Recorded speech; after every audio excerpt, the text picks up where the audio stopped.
96,8 FM Prodera dari Makassar, teman terbaik kamu. Assalamualaikum warahmatullahi wabarakatuh, teman Pro 2. Selamat sore. Dan Nindi dodongnya. Iyo, enggak tahu kenapa kok dong. Mulai menjelang pertengahan ini tuh tidak sesemangat awal Mas, secara fisiknya, tapi mentalku semangat Ji. Oh begitu. Menjalani ibadah puasa ini, apalagi kalau di setiap jam 4 itu kita ada program spesial Ramadan. Betul. Tanya Pak Ustadz. Ya, dan seperti biasa juga kita langsung kehadiran Pak Ustadz yang bakal langsung menjawab gitu ya pertanyaan-pertanyaan ya Nindi. Betul. Ini sepertinya bukan Pak Ustadz ini, Apa Kak dong? Ustadz kayaknya. Oke. Apa kabar Pak Ustadz? Alhamdulillah baik. Alhamdulillah baik. Ini kita manggilnya Ustadz Ijaz berarti ya? Ya, Atau Kak Ijaz? boleh Boleh Kak Ijaz Kak juga. Ijaz aja, oke. Oke, gimana tadi perjalanan ke sini? Alhamdulillah lancar. Alhamdulillah. Lancar saja. Belum macet juga kan, Iya. belum kan ada ini, belum pulang jam kantor dan sebagainya. Oke. Kak Ijaz, hari ini kita bakalan ngobrol soal manfaat sholat menurut Al-Quran gitu ya Iya. kan. Selain memang sholat ini juga salah satu kewajiban kita gitu ya Umat sebagai muslim. umat muslim. Nah mungkin ada pengantar dulu nih dari Kak Ijaz soal seperti apa sih manfaat sholat menurut Al-Quran. Oke, baik. Bismillahirrahmanirrahim. Assalamualaikum warahmatullahi wabarakatuh. Waalaikumsalam warahmatullahi wabarakatuh. Alhamdulillahirabbil alamin wassalatu wassalamu ala Rasulillah wa habibina sayyidina Muhammadin ibni Abdillah wa ala alihi wa sahbihi wa mawalah amma ba'd. Jadi alhamdulillah kita bersyukur pada hari ini kita masih bisa melaksanakan puasa. Kedua, kita bersalawat kita kepada Rasulullah sallallahu alaihi wasallam. Baik, berkaitan tentang tema kita pada hari ini yaitu manfaat salat dalam pandangan Al-Qur'an. Pertama-tama kalau kita meninjau dari segi bahasa bahwa salat itu adalah kita tinjau dari bahasa, maka kita akan menemukan akar katanya itu sholla. Jadi sholla itu artinya adalah doa ataupun kebaikan. Bisa juga bermakna rahmat. Nah, dalam istilah sering kita dengar bahwa sholat itu adalah ibadah khusus yang kemudian memiliki rangkaian baik dari perbuatan, ucapan, kemudian diawali dengan niat takbiratul ihram, kemudian diakhiri dengan salam. Nah, oleh karena itu sholat ini sebetulnya bukan hanya tentang formalitas, tetapi ini adalah ibadah khusus yang mengikut sertakan hati kita, kemudian mengikut sertakan fisik kita dan pikiran kita. Jadi boleh dikata bahwa ini adalah komunikasi langsung kepada Allah Subhanahu wa taala. Nah, kalau kita tinjau dari segi Al-Qur'an, maka di dalam Quran surah Al-Ankabut itu disebutkan ayat 49 menyebutkan bahwa waqimus shalah, dirikanlah salat. Innas sholata tanha 'anil fahsya'i wal munkar. Jadi salat itu sesungguhnya mencegah dari perbuatan yang mungkar, keji dan mungkar. Artinya apa? Bahwa ayat ini menunjukkan bahwa salat itu sebetulnya bukan hanya sekedar formalitas atau menggugurkan kewajiban, tetapi dia menunjukkan bahwa manusia itu, orang beriman itu akan lebih baik dengan melaksanakan sholat. Ya, jadi pelaku ibadah itu sholat menghadirkan orang yang beriman akan lebih baik, seperti itu. Nah, seseorang itu bisa dikatakan baik kalau dia bisa mengelola nafasnya, bisa mengelola hawa nafsunya, sehingga dia tidak mudah diprovokasi oleh syaitan. Karena syaitan itu memiliki dua sifat yang tadi disebutkan dalam Al-Quran itu fahsya'i wal munkar. Nah, ketika seseorang itu melakukan ibadah, sholat, terutama sholat, maka dia akan terhindar dari yang namanya sifat fahsya'i wal munkar. Apa itu fahsya? Fahsya itu adalah sesuatu keburukan dari syahwat, sehingga seseorang itu kalau ini ada di dalam dirinya, maka terjadilah yang namanya seperti pelaku LGBT, kemudian pornografi dan lain-lain sebagainya. Itu karena disebabkan sifat fahsya setan yang ada di dalam dirinya. Yang kedua ada juga namanya mungkar. Mungkar itu adalah sesuatu yang diingkari oleh hati, seperti mencuri, merampok, korupsi dan lain-lain sebagainya. Itu semua adalah hal-hal yang bisa mendatangkan keburukan. Nah, dengan sholat ini kita bisa terhindar dari dua sifat setan itu. Ini satu. Kemudian kedua, manfaat sholat itu bisa dilihat akan menghadirkan ketenangan jiwa, hati yang tenang, jiwa yang tenang. Nah, pelaku ibadah ini ketika melaksanakan sholat, maka saya yakin bahwa pelaku ibadah itu akan hatinya tenang, pikirannya baik, kemudian akan melahirkan ide-ide di dalam dirinya. Itu manfaat kedua. Yang ketiga adalah sholat itu juga berfungsi sebagai bagaimana seorang hamba yang melakukan sholat bisa menjadikan alternatif doa-doanya cepat terkabulkan.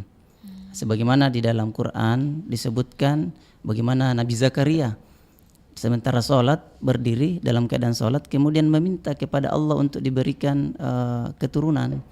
Sementara sholat kemudian datanglah malaikat membisikkan kepadanya Allah akan memberikan anak kepadanya yang bernama Yahya. Jadi artinya apa? Sholat ini bisa mempercepat terkabulnya doa kita. Ya. Yang keempat, manfaat sholat itu juga bisa dilihat dari dari sukses dan bahagia. Jadi seseorang yang melakukan ibadah itu bisa mendatangkan kesuksesan dan kebahagiaan. Apa dasarnya? Kita lihat dalam Quran surah Al-Mu'minun ayat 1. Qad aflah. Nah, jadi sukses dan bahagia kalau kita cari akar katanya, maka kita akan menemukan di dalam bahasa Arab itu ada kata falah. Falah itu bermakna sukses dan bahagia. Makanya di dalam Al-Quran menyebutkan bahwa qad aflahal mu'minun. Sungguh beruntung orang beriman. Siapakah dia? Alladzina hum fi salatihim khashi'un. Jadi orang-orang yang khusyuk di dalam salatnya. Kembali lagi salatnya. Jadi ada sebetulnya beberapa ayat lagi terkait dengan salat. Dengan salat itu seseorang bisa menghadirkan hati yang tenang, jiwa yang tenang. Nah, saya kira itu sebagai pengantar terkait acara kita pada hari ini.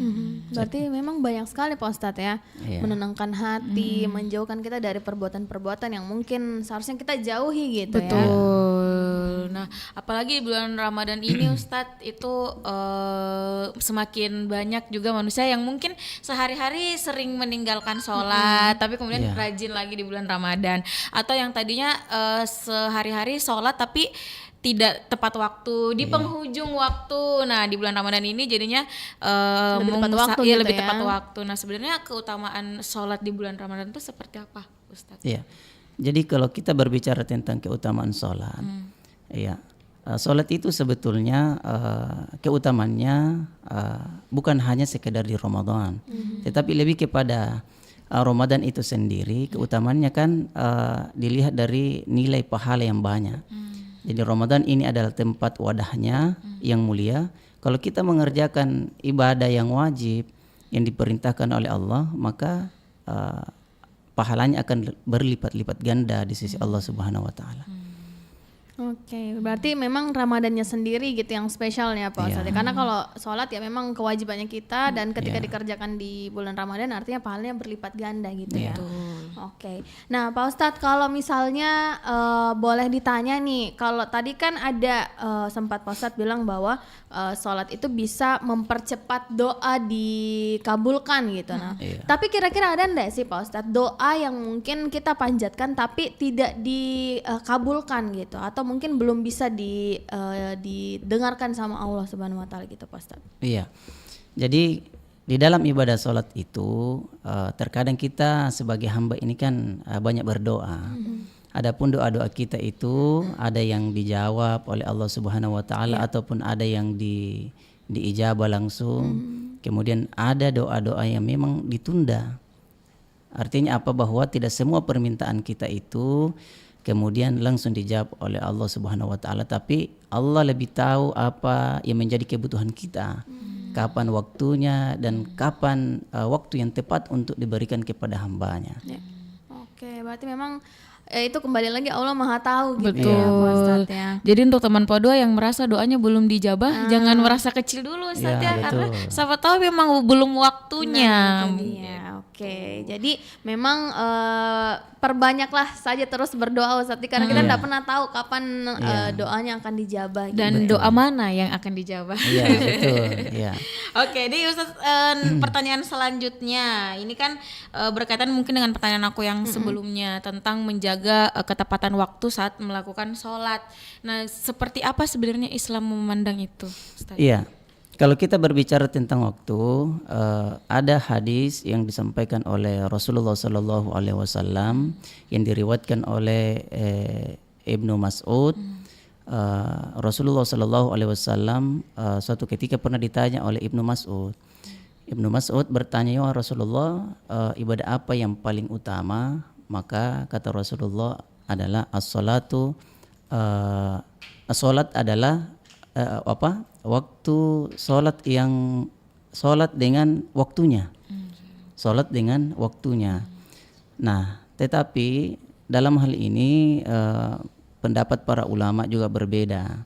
Jadi waktu sholat itu sebetulnya banyak. Waktu sholat apakah di awal sholat, pertengahan, ataupun di akhir waktu ada. Tetapi ulama sekarang bersepakat dari buku-buku fikih mungkin menyebutkan bahwa yang paling terbaik dalam pelaksanaan sholat kita itu adalah ketika awal waktu. Iya, awal waktu. Oke. Jadi akan lebih baik gitu ya Pak Iya, Ustadz betul. ya. Betul. Supaya biasanya juga kalau di tepat waktu tuh artinya kita enggak terlena lagi sama waktu Iya, ya betul. Pak Ustadz. Kadang kita sebentar. Iya. Udah dirasa masukin lagi asar misalnya gitu Iya. ya. Apalagi kayak sering kan ini Ramadan Ustadz pasti banyak buka puasa bersama. Nah banyak ketika ngumpul-ngumpul itu memilih untuk nanti pas sholat maghribnya di rumah piwik dan di mana sampai di rumah tuh bisa setelah isya Ustadz, bisa bahkan mepet isya gitu. Nah bagaimana sebenarnya kita umat muslim untuk menjaga yang satu pengen bukber tapi tetap ada kewajiban yang harus Iya, dijalankan. jadi begini. Kalau kita berbicara tentang sholat, tentang keutamaan waktu, yang tadi saya sampaikan bahwa pelaksanaan sholat itu ada waktu-waktu yang memang diutamakan. Waktu sholat itu yang terbaik adalah di awal waktu. Tapi tidak menutup kemungkinan bahwa setiap pelaku ibadah ada hal-hal yang memang urgen. Misalnya nih, ini kan waktu sholat asar. Ya, kita mau melaksanakan sholat di awal waktu. Akan tetapi kemudian datang ibunda kita bertamu ataukah dan macam-macam dan sebagainya bisa menjadi hal yang bisa menghalangi kita. Nah itu kita bisa fleksibel di situ karena ada sesuatu yang jika kita laksanakan di awal waktu itu akan berantakan. Jadi Islam sebetulnya indahnya Islam karena kita diberikan kelonggaran waktu. Jadi kalau memang di waktu normalnya kita tidak punya urusan apa-apa itu boleh. Akan tetapi kalau ada sesuatu hal yang bisa jauh lebih penting, nah itu bisa kita tunda waktu kita. Misalnya nih saya kasih waktu, misalnya kita orang yang bekerja nih. Di waktu duhur itu jam 12 kita ingin melaksanakan sholat tepat waktu di awal waktu. Tetapi karena tidak ada izin dari tempat kita bekerja di lembaga kita, maka boleh setelah beberapa menit atau jam 1 kita melaksanakan sholat. Karena jangan sampai waktu yang kita lakukan itu tanpa izin, nah itu juga bisa berpengaruh kepada rezeki dan yang kita dapatkan ya, betul. Gitu ya. Oh iya betul juga gitu ya. Jadi memang semua tergantung lagi kondisi gitu ya Pak kondisi. Ustadz ya. Tapi kalau bukber kalau bisa Sholat dulu kalau nih bisa kayaknya. betul cari tempat yang ada musolanya Ustadz Iya, ya betul. kan. Dan Apalagi maghrib itu pendek singkat, banget Iya, ya betul. sekali betul. Itu dia. Oke, nah terus Pak Ustadz ini salah satu yang juga sering dialami apalagi kalau misalnya sholat tarawih kayak gitu, atau di masjid gitu kan, itu banyak sekali kayak anak-anak lah, semua dan lain-lain. Nah bagaimana sebenarnya Pak Ustadz biar kita itu lebih khusyuk lagi dalam menjalankan sholat Pak Ustadz? Iya, betul. Jadi kalau kita berbicara sholat yang khusyuk, memang disebutkan di dalam Al-Quran itu sholat itu adalah sangat berat. Jadi sholat itu sangat berat, kecuali orang-orang yang khusyuk. Nah, Bagaimana Ustadz kalau misalnya kita ini dalam keadaan sholat, lalu kemudian banyak gangguan-gangguan seperti anak-anak. Ya, meski memang tidak bisa kita pungkiri bahwa di pelaksanaan tempat-tempat ibadah itu ada gangguan-gangguan. Tapi kita kembali lagi sama pribadi kita masing-masing. Bagaimana upaya kita untuk maksimal beribadah, ya. Kemudian kita bisa mengusahakan fokus, konsentrasi dalam ibadah kita. Ya. Karena memang tidak bisa kita pungkiri itu. Iya. Nah mungkin juga kita suruh pulang mungkin anak Pak Ustadz nih. Karena mereka juga kurang mau sholat tarawih gitu ya. Kan itu pembiasaan sejak dini Ustadz ya. Gimana nanti bisa dewasanya tuh menganggap tarawih itu hal yang wajib meskipun memang sunnah, tapi ngerasanya tuh tetap pengen selalu ke masjid gitu tiap tarawih. Betul. Nah Pak Ustadz ini juga salah satu mungkin apa ya, jadi salah satu banyak orang belajar Pak Ustadz. Ada mungkin di antara kita semua yang masih kadang, ya itu tadi ada sempat nih dibilang kalau sebelum bulan Ramadan itu ini memang banyak sekali tantangannya. Tantangannya itu karena kita sekarang ini zaman ini adalah zaman di mana kita itu takut sekali kalau HP kita jauh dari kita. Kita lebih takut kalau HP kita jauh daripada iman kita hilang. Nah, kemudian akhirnya apa? Di zaman ini kita kan sekarang berada di zaman teknologi. Akhirnya media sosial, kemudian informasi yang tidak terbatas, lalu kemudian itu bisa menjadi penyebab kita menunda waktu sholat. Akhirnya apa yang terjadi? Hilanglah waktu sholat kita. Nah, yang perlu kita benahi di dalam diri kita itu adalah upayakan kita itu senantiasa membatasi hal-hal itu. Kemudian kita mengutamakan sholat karena sebagai kewajiban. Jangan sampai karena terbiasa dengan meninggalkan sholat akhirnya terus berlanjut. Kemudian kita sering menyediakan itu sholat di dalam kehidupan kita. Ya, jadi memang tidak bisa dipungkiri banyak tantangannya sekarang.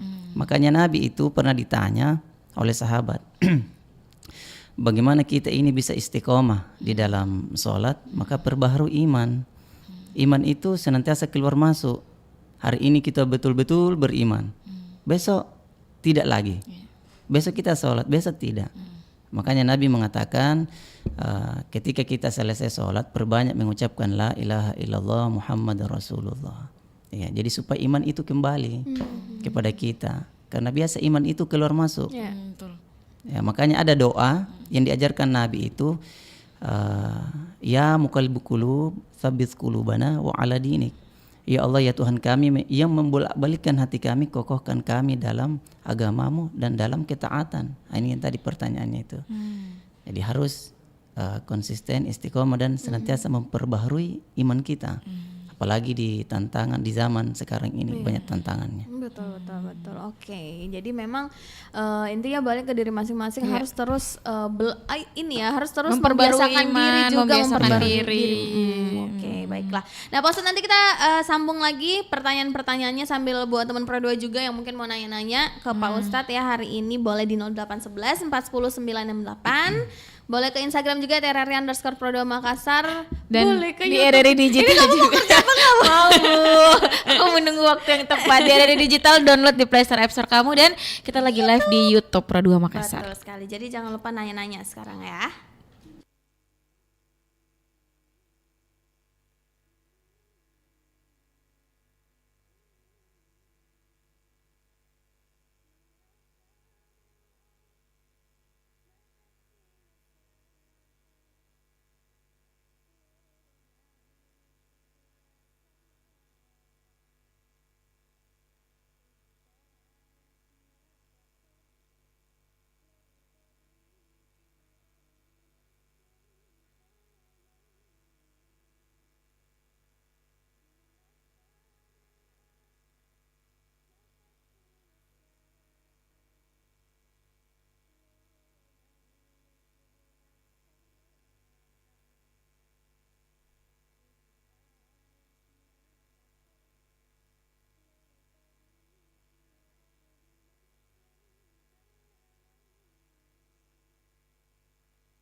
96,8 FM Radio RRI Makassar, teman terbaik kamu.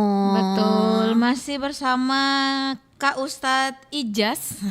Masih ngobrolin tentang manfaat sholat menurut Al-Quran. Iya, betul. Enggi baca-baca pertanyaan mungkin ada dari teman Pro 2. Boleh. Ini tadi ada yang masuk tapi dihapus lagi. Wih, Ini aku kenapa bacain malu-malu lagi yang sih? lain ya. Nah ini Pak Ustadz, katanya tuh saya tuh merasa hidupku itu sering banyak masalah Pak Ustadz, walaupun memang sudah sholat. Nah bagaimana sebenarnya katanya Al-Quran itu memandang hal ini? Iya. Jadi begini, selama kita hidup di dunia ini, maka tentu akan ada banyak ujian dan masalah. Tidak bisa kita pungkiri bahwa dalam konteks kehidupan kita ini tidak memiliki masalah. Ya. Ya, orang yang di kampung bermasalah, orang yang di kota pun bermasalah. Nah, bagaimana mengenai hal itu supaya kita ini sholat bisa melahirkan ketenangan di dalam hati kita.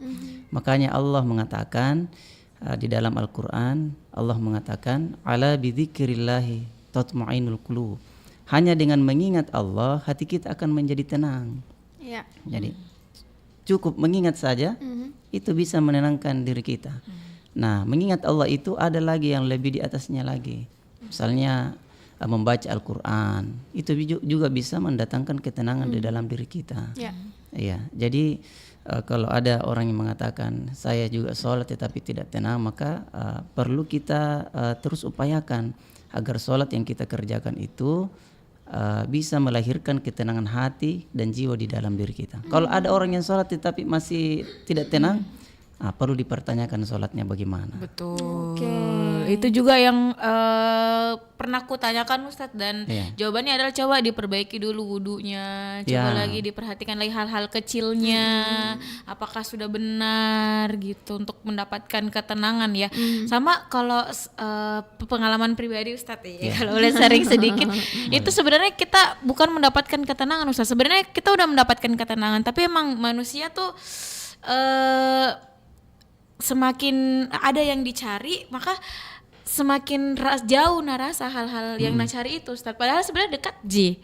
Padahal sebenarnya juga dia udah cukup tenang, cuman butuh tenang lagi mungkin dengan tambahan ibadah lagi gitu. Karena kan membaca Al-Quran juga salah satu ibadah yang bisa menenangkan juga gitu. Betul.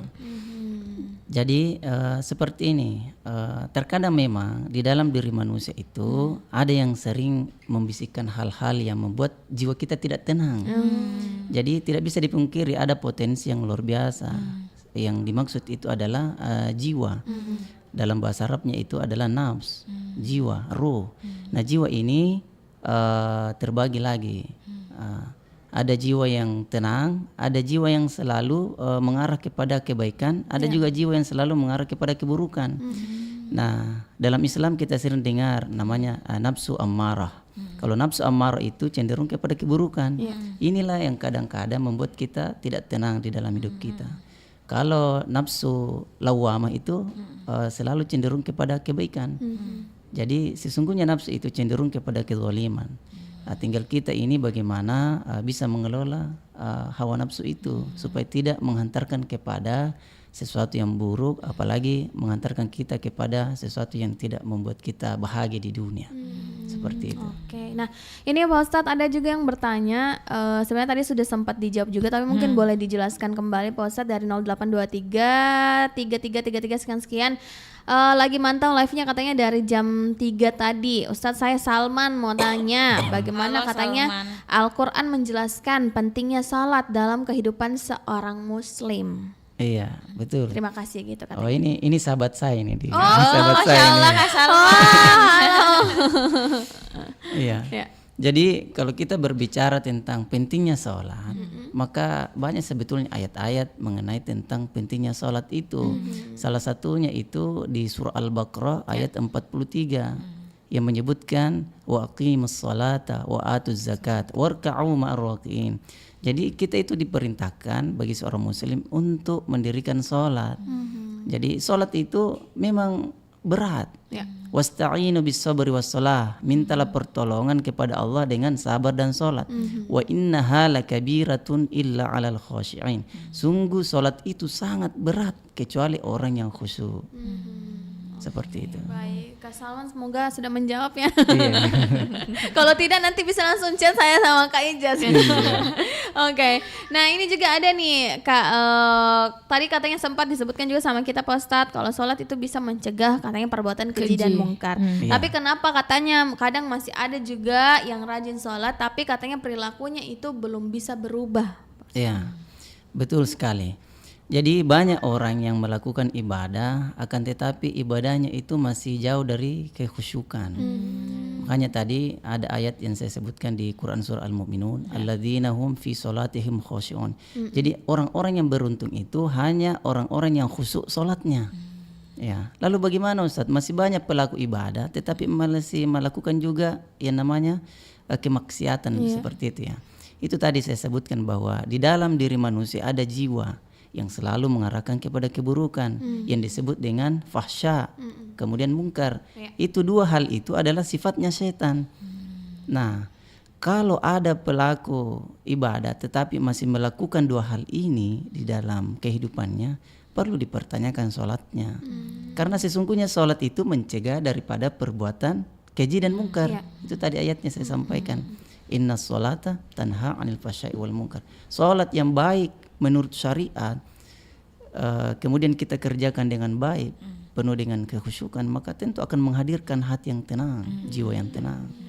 Seperti ini. Artinya memang sholat seberat itu ya Pak Ustadz ya. Iya. Bahkan yang sering melakukan sholat pun kalau misalnya tidak dilakukan dengan baik, tidak khusyuk gitu ya. Artinya itu sama bahwa masih ada sifat itu tadi ya Pak Ustadz yang keji dan mungkar itu gitu ya. Tapi bukan menjadi alasan kita langsung berhenti sholat karena itu Ustadz ya. Justru itu mungkin cobaan kita untuk lebih mempertebal iman, memperbaiki sholat. Ya. Ini masih ada pertanyaan atau saya mau baca lagi nih? Silahkan lanjutkan Bu. Oke, nah ini juga ada yang bertanya nih Pak Ustadz. Nah Pak Ustadz, saya itu salah satu orang yang kalau misalnya mungkin masih bisa dibilang sering-sering bolong Pak Ustadz sholatnya. Dan selalu sholat itu ketika benar-benar lagi butuh pertolongan ke Allah. Itu bagaimana ya Pak Ustadz katanya? Iya. Jadi tadi pertanyaannya bagaimana kalau kita misalnya masih sering bolong-bolong. Saya rajin sholat ketika minta pertolongan kepada Allah Subhanahu wa Ta'ala. Jadi perlu diketahui bahwa kita itu sholat bukan berarti pada saat tertentu, tetapi ini betul-betul kewajiban bagi kita sebagai seorang manusia, seorang hamba, seorang muslim, maka dituntut untuk beribadah kepada Allah. Nah, pertanyaannya yang bolong-bolong ini itu tadi, bahwa memang kita harus mempertebal keimanan kita itu. Ya, kalau kita banyak lupa kepada Allah, maka saya yakin kita juga akan sering meninggalkan sholat itu. Apalagi saat sekarang ini banyak tantangan, ya, banyak pengaruh yang bisa menghindarkan kita dari melakukan ibadah-ibadah dalam kehidupan kita. Ya, jadi kita harus banyak-banyak mengingat Allah. Apa dasarnya? Di dalam Quran surat berapa itu disebutkan bahwa innani anallah la ilaha illa ana fa'buduni. Jadi tiada Tuhan yang berhak disembah selain Allah. Maka sembahlah aku, wa aqimis shalah li dzikri, dirikan salat untuk mengingat aku. Jadi kapanpun itu kalau kita mengingat Allah ya bisa mengerjakan salat, baik salat sunnah apalagi yang dimaksud dengan salat fardu itu. Berarti memang artinya keimanan tuh emang harus dipertebal Ustadz, supaya sholatnya bukan cuma pas ada di satu momen, satu keadaan gitu ya. Anda bisa bayangkan lah, contohnya seperti ini. Kalau ada orang yang kita minta tolong, kemudian kita ingat, baru kita ingat dia kalau kita mau minta tolong. Apa kata Allah deh? Bisanya itu. Ada maunya, baru datang. Tapi kalau kusuruh pergi ini itu tidak mau. Tidak mau. Makanya karena ini kewajiban kita, memang perintah setiap hari kita, kecuali ada hal-hal yang memang kita tidak boleh mengerjakan, ada uzur yang tidak bisa kita laksanakan sholat, maka boleh kita tinggalkan. Gitu. Oke, baiklah. Saya mau ditanya lagi nih. Kalau misalnya masih ada ini boleh ya langsung Iya, ke ke WhatsApp WhatsApp di 0811 0811 410 968. Betul. Nah, untuk yang kita manfaat sholat nih berdasarkan Al-Quran, Ustadz ya. Ini mungkin ada langkah-langkah enggak yang sederhana yang mungkin dilakukan utamanya Gensi gitu untuk bagaimana caranya biar konsisten sholat 5 waktu, tidak di penghujung waktu, apalagi jangan sampai bolong-bolong, Ustadz. Iya, baik. Jadi langkah-langkah yang harus kita tempuh sebagai generasi muda ya, Iya. Gensi ya. Nah, karena kita melihat banyak tantangan, maka yang tadi saya sampaikan itu harus kita memperbaiki iman kita. Yang kedua adalah banyak membaca.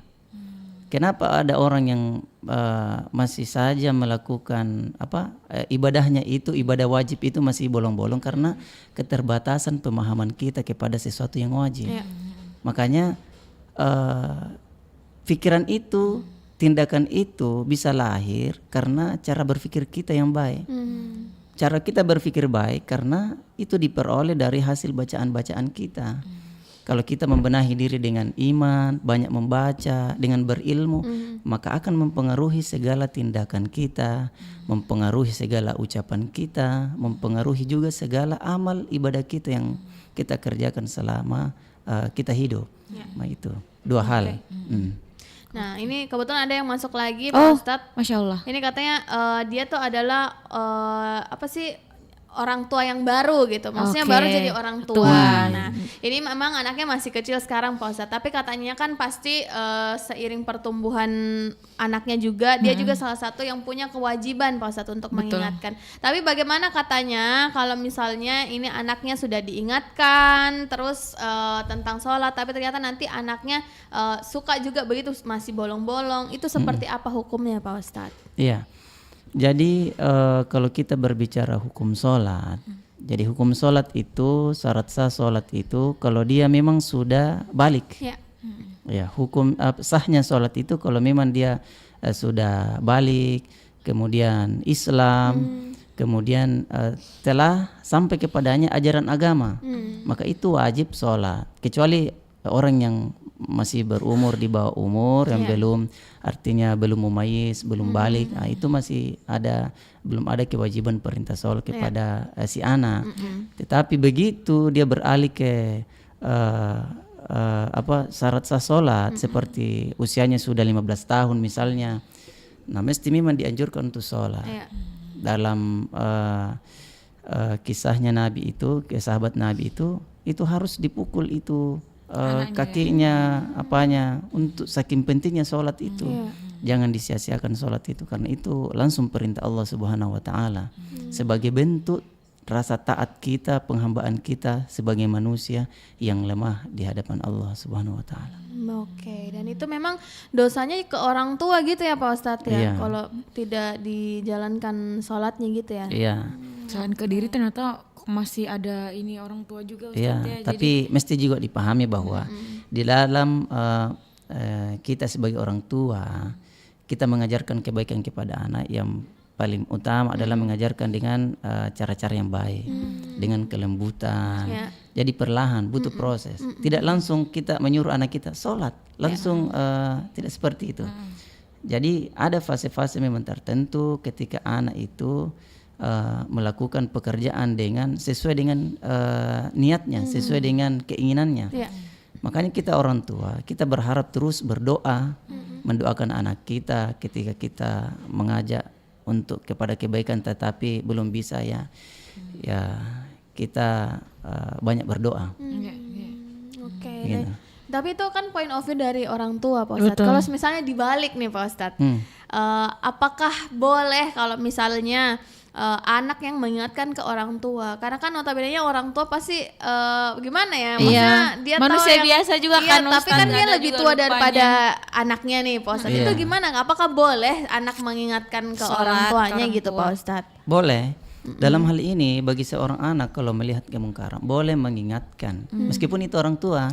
Tapi jangan lupa bahwa dalam mengingatkan orang tua ada hal-hal yang penting kita ingat, yaitu akhlak dan adab kita kepada orang tua. Kita tidak boleh menentang orang tua, kita tidak boleh menunjukkan kekerasan kepada orang tua ataupun apa artinya hilang rasa hormat kita kepada orang tua gara-gara pemahaman kita yang ilmunya sudah tinggi, kemudian kita lebih baik daripada orang tua. Jangan. Karena sesungguhnya ketika orang tua marah kepada kita, itu sebetulnya bisa menjadi dosa bagi kita sebagai anak. Ya, maka ini yang mungkin sholat ini sendiri nih Pak Ustadz sebagai closing statement hari ini. Ya, baik. Jadi sebagai penutup kita pada sore hari ini, bahwa sholat yang kita kerjakan itu bukan sekedar formalitas, tetapi sholat itu banyak manfaatnya. Dan oleh karena itu sebagai generasi muda, karena banyak tantangan saat sekarang ini, maka kita perlu memperkuat keimanan, banyak membaca, kemudian kita harus mengelola hawa nafsu kita itu. Jangan sampai potensi yang baik yang ada di dalam diri kita yang harusnya disalurkan dengan baik lalu kemudian menjadi sesuatu yang buruk bagi kita. Jadi dengan sholat kita bisa terhindar dari segala sesuatu keburukan. Ya, itu. Oke, nah itu mudah-mudahan ini menjadi pengingat ya buat kita semua. Betul, gitu ya. Apalagi tentang di bulan Ramadan ini jaga sholat dan mudah-mudahan nanti pas Lebaran tetap keimanannya sama dengan pas Ramadan. Bahkan gitu. lebih baik lagi. Bahkan lebih gitu baik ya. lagi mudah-mudahan. Oke, baik. Terima kasih banyak Pak Ustadz waktunya, sehat-sehat selalu, semangat puasanya semoga lancar-lancar, dan buat teman Pro 2 juga terima kasih banyak buat semuanya yang udah nanya-nanya ya. Iya, terima kasih. Nanti besok ada tanya Pak Ustadz lagi, apakah bersama dengan Ustadz Ijaz lagi? Kita nggak pernah tahu. Pokoknya pantengin aja terus tanya Pak Ustadz setiap hari selama bulan Ramadan di jam 4 sore ya. Kalau gitu kita udahkan dulu sampai di sini tanya Pak Ustadznya. Sore-sore nanti masih panjang sampai di jam 8. Assalamualaikum warahmatullahi wabarakatuh.